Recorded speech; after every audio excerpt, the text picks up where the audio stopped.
I spilled red wine all over my sister's wedding dress. Her husband sends me a thank you card every year. My sister Meredith was the golden child. I was the afterthought. Growing up, she got ballet lessons. I got her old leotards. She got a car at 16. I got a bus pass and a speech about building character. When she asked me to be her maid of honor, I actually thought things were changing between us. They were not. The wedding planning was 8 months of Meredith treating me like her personal assistant. I addressed 400 envelopes by hand. I drove to 7 bakeries for cake tastings she never showed up to. I spent $600 on a seafoam green bridesmaid dress that made me look like a seasick leprechaun. But I did it all with a smile, because she was my sister. The ceremony was beautiful. I held her bouquet. I straightened her veil. I cried during the vows. After the ceremony, I walked to the bridal suite to let them know the reception was ready. I'd spent 14 hours setting everything up myself. The door was cracked open. I heard Meredith's voice. I cannot believe she wore that necklace. I stopped. I was wearing our grandmother's pearl necklace. Grandma left it to me because I'd visited her every week in the nursing home. Meredith visited twice in 3 years. It should have been mine, Meredith continued. Emma always has to make everything about her. Her friend Brittany laughed. She could never upstage you. Obviously. And don't get me started on the speech she's about to give. So embarrassing. Meredith taught me to be strong. Like,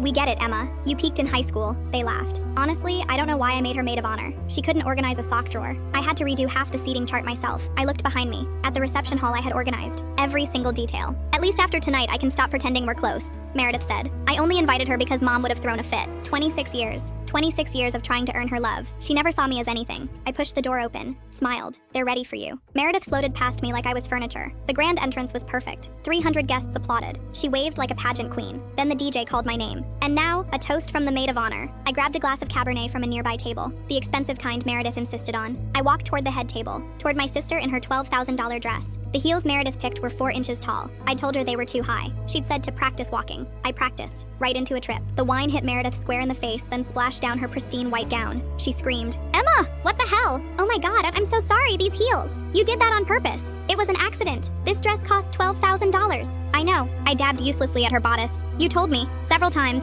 Meredith was spiraling, mascara running, face red with wine and rage. You always ruin everything. You're so jealous. 300 guests watched in silence. Jealous of what, Meredith? Of me. You've always been jealous because I'm prettier, because I'm successful and you're nothing. You've always been nothing. Trent stared at his bride like he'd never seen her before. Meredith, he said quietly, that's your sister. She's pathetic and jealous and I don't even know why I invited her. I touched Grandma's pearls at my throat, the ones I earned. I smiled. You're right, Meredith. I don't know why you invited me either, but I do know why Grandma left me the necklace.